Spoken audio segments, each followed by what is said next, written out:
19. Now the Lord spoke to Moses and Aaron, saying, This is the ordinance of the law which the Lord has commanded, saying, Speak to the children of Israel, that they bring you a red heifer without blemish, in which there is no defect, and on which a yoke has never come.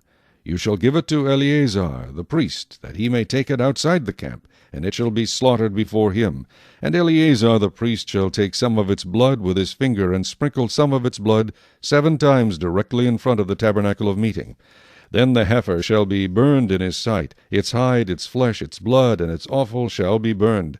And the priest shall take cedar wood, and hyssop, and scarlet, and cast them into the midst of the fire, burning the heifer. Then the priest shall wash his clothes, he shall bathe in water, and afterward he shall come into the camp. The priest shall be unclean until evening. And the one who burns it shall wash his clothes in water, bathe in water, and shall be unclean until evening. Then a man who is clean shall gather up the ashes of the heifer, and store them outside the camp in a clean place. And they shall be kept for the congregation of the children of Israel, for the water of purification. It is for purifying from sin. And the one who gathers the ashes of the heifer shall wash his clothes, and be unclean until evening.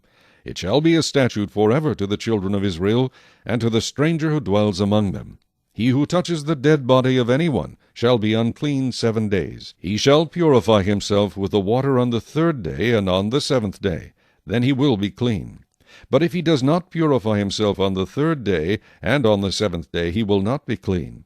Whoever touches the body of anyone who has died, and does not purify himself, defiles the tabernacle of the Lord. That person shall be cut off from Israel.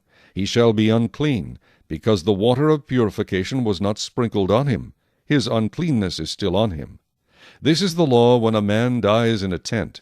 All who come into the tent and all who are in the tent shall be unclean 7 days. And every open vessel which has no cover fastened on it is unclean.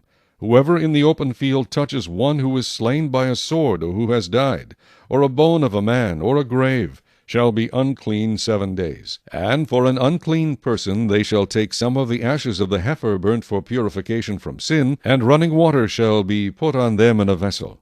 A clean person shall take hyssop, and dip it in the water, sprinkle it on the tent, on all the vessels, on the persons who were there, or on the one who touched a bone, the slain, the dead, or a grave. The clean person shall sprinkle the unclean on the 3rd day and on the 7th day. And on the 7th day he shall purify himself, wash his clothes, and bathe in water, and at evening he shall be clean. But the man who is unclean and does not purify himself, that person shall be cut off from among the assembly, because he has defiled the sanctuary of the Lord.